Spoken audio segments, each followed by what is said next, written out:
Welcome back to Vinod sir from SM Public School, उत्तरीजपुर Shambhuganj Jaunpur. तो बच्चों आज हम कक्षा 10 का भौतिक विज्ञान के अंतर्गत हम 10th का प्रथम फिजिक्स का प्रथम चैप्टर प्रकाश का अध्ययन करेंगे। तो प्रकाश क्या है? प्रकाश एक प्रकार की विकिरण ऊर्जा है जो विद्युत चुंबकीय तरंगों के रूप में चलता है और उन तरंगों की तरंग दैर्घ्य 3900 एंगस्ट्रॉम से 7800 एंगस्ट्रॉम तक होती है। प्रकाश स्वयं नहीं दिखता, किंतु यह वस्तुओं को देखने में सहायक होता है। जब किसी बिंदु वस्तु से चलकर प्रकाश हमारी आंख पे पहुंचता है, वस्तु से रिफ्लेक्ट होकर, वस्तु से चलकर हमारी आंख पे पहुंचता है, तब वह वस्तु में दिखाई देती है। तो हम इसके अंतर्गत अध्ययन करेंगे प्रकाश के गुण और प्रकाश का परावर्तन, मुख्य गुण जो है परावर्तन और अपवर्तन का। तो बच्चों इसकी डिफिनेशन लिख लीजिए। प्रकाश एक प्रकार की विकिरण ऊर्जा है। तो बच्चों प्रकाश क्या है, अब इसको लिखेंगे कैसे, आंसर इसका कैसे देंगे? तो ऐसे प्रकाश एक प्रकार की विकिरण ऊर्जा है जो विद्युत चुंबकीय तरंगों के रूप में चलता है, जिसकी तरंग दैर्घ्य 3900 एंगस्ट्रॉम से 7800 एंगस्ट्रॉम तक होती है। निर्वात में प्रकाश की चाल 3 × 10⁸ मीटर पर सेकंड होती है। और प्रकाश के और गुणों के अंतर्गत हम इसका एक गुण है अपवर्तन। प्रकाश किरणों का किसी चिकने और चमकदार तल से टकराकर उसका अधिकांश भाग पुनः उसी माध्यम में वापस लौट आता है। यह घटना कहलाती है प्रकाश का परावर्तन। प्रकाश का परावर्तन समझिए आप, जैसे ये एक तल है, चिकना और चमकदार तल। जब कोई प्रकाश की किरण इस तल पर टकराती है तो टकरा करके पुनः उसी माध्यम में वापस लौट आती है। यह घटना कहलाती है प्रकाश का परावर्तन। प्रकाश का परावर्तन, अब इसके बारे में आप पहले समझ लेते हैं तब लिखते हैं। प्रकाश का परावर्तन, देखिए अब किसी तल पर पड़ने वाली किरणें, प्रकाश का परावर्तन आप प्रतिदिन देखते होंगे। जैसे कोई दर्पण आप लीजिए, दर्पण आपने लिया, दर्पण को सूर्य की रोशनी की तरफ या फिर दर्पण पे टॉर्च आप डालिए, टॉर्च का प्रकाश, दर्पण पर टॉर्च का प्रकाश जब आप डालेंगे तो वह किरण की एक बीम जो है दूसरी तरफ निकलती है। जैसे जैसे दर्पण पर पड़ने वाले प्रकाश की किरण का कोण आप बढ़ाते जाएंगे, उस परावर्तित किरण का भी एंगल बढ़ता जाता है। समतल दर्पण जो आप चेहरा देखते हैं, जिस दर्पण में कंघा करते समय या क्रीम लगाते समय चेहरा देखते हैं दर्पण में, उस दर्पण पर आप टॉर्च से प्रकाश डालें तो प्रकाश की किरण जो है देखेंगे तो एक दूसरी बीम दूसरी तरफ जाती है। तो ये घटना प्रकाश का परावर्तन है। या सूर्य के प्रकाश में कोई कांच का टुकड़ा है तो चमकीला दिखाई देता है, तो वो घटना क्या है? प्रकाश का परावर्तन ही है। तो परावर्तन से संबंधित कुछ परिभाषाएं हैं, कुछ शब्दावलियां हैं, कुछ बातें हैं जिनको आपको हर समय दिमाग में रखना है। उसको आप समझ लो तो याद हो जाएगी। अगर आपके दिमाग बैठ जाएगा तो आपको रटने की जरूरत नहीं पड़ेगी। फिर इसकी डिफिनेशन सब सारी लिखा भी देते हैं। जैसे ये एक चिकना और चमकदार तल है, इस पर ये किरण पड़ रही है, तो तल पर पड़ने वाली किरण को हम कहते हैं परावर्तित किरण। तल पर पड़ने वाली किरण परावर्तित किरण, और तल से टकराकर जो वापस तल पर पड़ने वाली किरण को आपतित किरण कहते हैं। तल पर पड़ने वाली किरण को आपतित किरण और तल से टकराकर वापस लौटने वाली किरण को परावर्तित किरण कहते हैं। यह परावर्तित किरण है। परावर्तित किरण, तल पर पड़ने वाली किरण को आपतित किरण और तल से टकराकर वापस लौटने वाली किरण को परावर्तित किरण कहते हैं। और तल के जिस बिंदु पर ये किरणें आपतित होती हैं उस बिंदु को हम कहते हैं आपतन बिंदु। ओ आपतन बिंदु।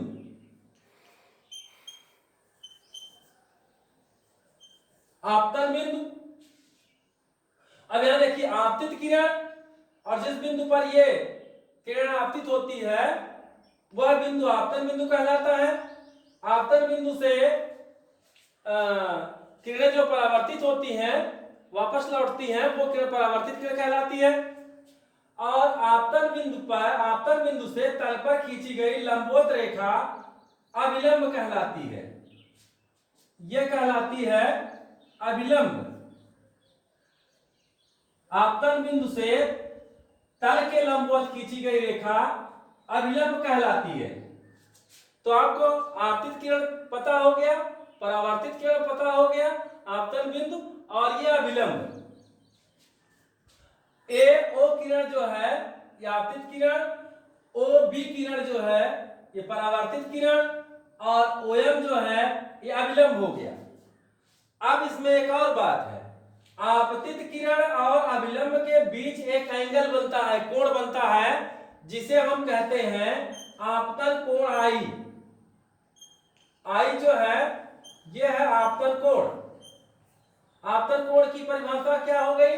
आपतित किरण और अभिलंब के बीच का कोण आपतन कोण और परावर्तित किरण तथा अभिलंब के बीच का कोण जो है वो परावर्तन कोण कहलाता है। इसे आर से डिनोट करते हैं, परावर्तन कोण। परावर्तन कोण। तो आपतित किरण और अभिलंब के बीच का कोण आपतन कोण, परावर्तित किरण और अभिलंब के बीच का कोण परावर्तन कोण। तो अब ये चीजें आपको हर समय दिमाग में रखनी है। अब आप देखिए प्रकाश के परावर्तन की क्या डेफिनेशन है। इसको हम तो इसको बच्चों लिख लो। प्रकाश का परावर्तन, प्रकाश किरणों का किसी चिकने व चमकदार तल से टकराकर वापस लौटने की प्रक्रिया को प्रकाश का परावर्तन कहते हैं। प्रकाश के परावर्तन का फिगर है। ये किरण ओ किरण जो है आपतित किरण है, तीर की दिशा बता रही है, और यह है परावर्तित किरण। और आपतन बिंदु जहां पर जिस तल पर किरणें पड़ती, तल के जिस बिंदु पर किरणें पड़ती हैं वो आपतन बिंदु है, और आपतन बिंदु से खींची गई लंबवत रेखा अभिलंब कहलाती है। तो बच्चों अब हम लिखेंगे आपतित किरण। चलिए, आपतित किरण तल पर पड़ने वाली किरणें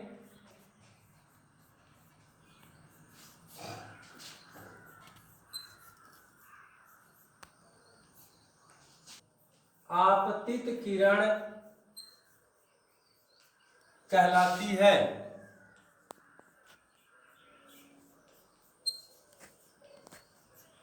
तो इस चित्र में ए ओ आपतित किरण है, ए ओ आपतित किरण है।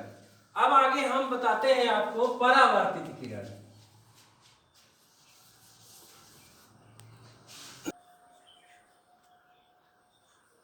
हाँ, तो परावर्तित किरण तल से टकराकर वापस लौटने वाली किरण परावर्तित किरण कहलाती है।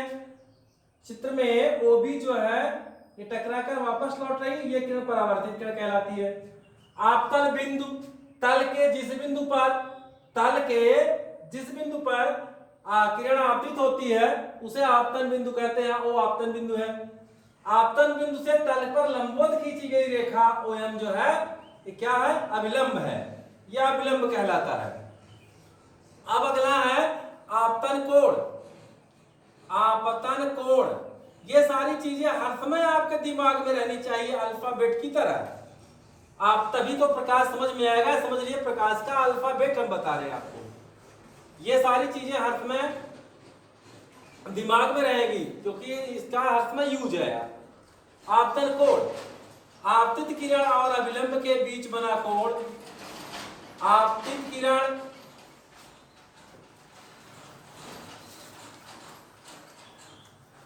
और अभिलंब के बीच बना कोण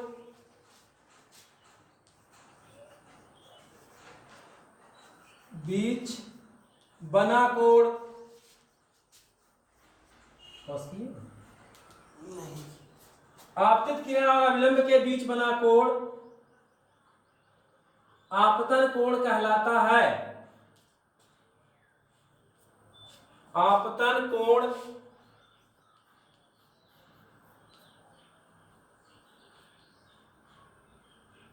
कहलाता है।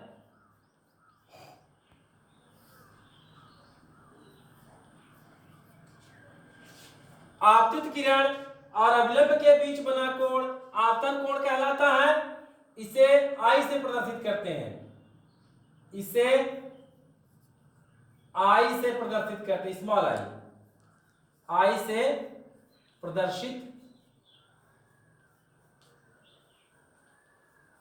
करते हैं। अब दूसरा है परावर्तन कोण। परावर्तित किरण और अभिलंब के बीच का कोण परावर्तन कोण कहलाता है। परावर्तन कोण, परावर्तित किरण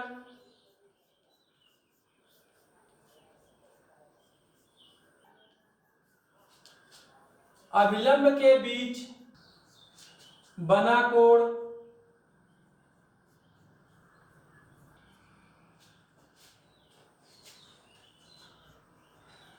परावर्तन कोण कहलाता है। इसे स्मॉल आर से प्रदर्शित करते हैं।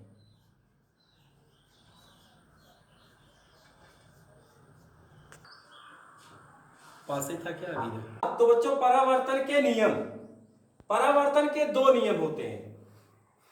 पहला नियम है आपतित किरण, आप देख रहे हैं आपतित किरण, परावर्तित किरण तथा आपतन बिंदु पर अभिलंब, ये तीनों एक ही तल में होते हैं, एक तल में होते हैं।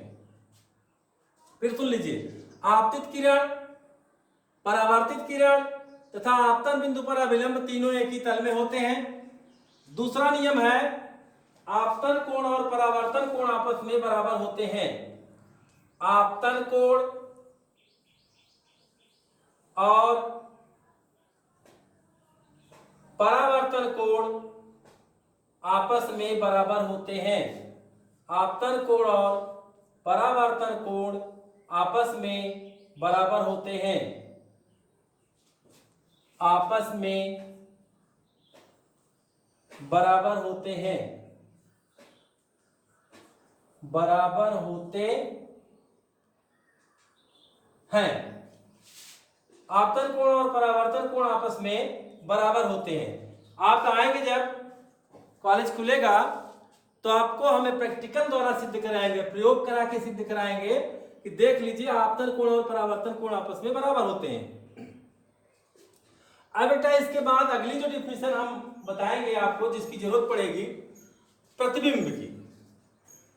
आप समतल दर्पण के सामने खड़े होते हैं, जब सजते संवरते हैं बाल झाड़ने के लिए और चाहे जो भी करने के लिए, तो आपको अपना प्रतिबिंब वहां दिखाई देता है दर्पण में, तो वही है प्रतिबिंब। अब यह प्रतिबिंब को भौतिकी में हम कैसे परिभाषित करेंगे? प्रतिबिंब, यह प्रतिबिंब क्या है? प्रतिबिंब है किसी बिंदु वस्तु से चलने वाली प्रकाश की किरणें, किसी बिंदु वस्तु से चलने वाली प्रकाश की किरणें परावर्तन के पश्चात या अपवर्तन के पश्चात जिस बिंदु पर वास्तव में मिलती है या जिस बिंदु से आती हुई प्रतीत होती हैं, उस बिंदु पर पहले बिंदु वस्तु का प्रतिबिंब बनता है। वह बिंदु पहले बिंदु वस्तु का प्रतिबिंब कहलाता है। फिर से एक बार सुन लीजिए, किसी बिंदु वस्तु से चलने वाली प्रकाश की किरणें परावर्तन या अपवर्तन के पश्चात जिस बिंदु पर वास्तव में मिलती हैं या जिस बिंदु से होकर आती हुई प्रतीत होती हैं, वह बिंदु पहले बिंदु वस्तु का प्रतिबिंब कहलाता है। यह प्रतिबिंब दो तरह के होते हैं, अभी हम आपको इसमें दिखाएंगे। यह प्रतिबिंब दो तरह के होते हैं, एक होता है वास्तविक प्रतिबिंब और दूसरा होता है आभासी प्रतिबिंब। तो वास्तविक प्रतिबिंब क्या है? जब किसी बिंदु से चलकर प्रकाश की किरणें परावर्तन या अपवर्तन के पश्चात जिस बिंदु से होकर वास्तव में जाती हैं, उस बिंदु पर वह बिंदु पहले बिंदु वस्तु का वास्तविक प्रतिबिंब कहलाता है। और दूसरा है आभासी प्रतिबिंब। किसी बिंदु वस्तु से चलकर प्रकाश की किरणें परावर्तन या अपवर्तन के पश्चात जिस बिंदु से होकर आती हुई प्रतीत होती हैं, वास्तव में नहीं होती, आती हुई प्रतीत होती हैं, वह बिंदु दिए हुए बिंदु वस्तु का पहले बिंदु वस्तु का आभासी प्रतिबिंब कहलाता है। अब वास्तविक प्रतिबिंब और आभासी प्रतिबिंब में अंतर, वास्तविक प्रतिबिंब पर्दे पर लिया जा सकता है, जबकि आभासी प्रतिबिंब पर्दे पर नहीं लिया जा सकता। अब हम प्रतिबिंब को कल डिफाइन करेंगे या लिखेंगे। डिफाइन तो हमने कर ही दिया, अब कल इसको लिखेंगे। इतना पहले आप नोट्स में बनाइए और बना करके हमको नोट्स इसका दिखाइए, और ये फाइनल नोट्स अब बनाते चलिए, जैसे स्कूल खुलने के बाद हम इसको रिवाइज करके तेजी में आगे बढ़ सकें और आपका कोर्स कवर हो सके एक बार दो बार। और बहुत से बच्चे पढ़ नहीं रहे हैं, ये प्रतीत हो रहा है, क्योंकि ना वो मैथमेटिक्स का न्यूमेरिकल्स दिखा रहे हैं और न ही विज्ञान का जो होमवर्क दिया जा रहा है कर रहे हैं। क्योंकि स्कूल पहुंचने पर आपको पहले फेयर ही आपका चेक किया जाएगा और पूछा जाएगा कि आपने कितना पाठ याद कर लिया है। और जो बच्चे नहीं जुड़ पाए हैं भी, आप लोग अगर वो आपके कांटेक्ट में हैं, उनके नंबर्स जानते हैं, तो उनको बताइए कि वो जल्दी से जल्दी जुड़ लें। और चूंकि ये जो कोरोना वायरस का खतरा है, ये लंबा भी खिंच सकता है अभी, तो हो सकता है कि ये प्रोसेस आपका जुलाई तक भी चल सकता है। इसलिए इसको आप पूरी तन्मयता से मेहनत से पढ़ते चलिए, जिससे आपको एग्जामिनेशन में आगे चलकर कठिनाई न हो। और आप पूरा जितना आपके पास से जा रहा है वीडियो सब आप तैयार करिए, इसका नोट्स बनाइए। थोड़ी सी रेगुलरिटी में कभी कभी दिक्कत हो जाती है नेट प्रॉब्लम्स की वजह से, या अभी सिस्टम थोड़ा कम डेवलप्ड होने के नाते एक दिन में 8, 10, 12 चूँकि सारे क्लासेस के वीडियो अपलोड कर रहे हैं, तो उसमें किसी विषय का किसी दिन गैप हो जाता है। कुछ बच्चे भी कह रहे थे कि केमिस्ट्री और बायो का वीडियो, तो देखो ये तो एक सब्जेक्ट साइंस है तो इसके 3 पार्ट, तो इसके फिजिक्स के 1-2 चैप्टर पढ़ा लेने के बाद फिर बायो का लेक्चर भी आपको मिलेगा, बायो के वीडियोज भी आपको मिलेंगे। केमिस्ट्री का भी 1-2 दिन में शुरू हो सकता है, और जिससे आपके सारे सब्जेक्ट कवर हो जाएं।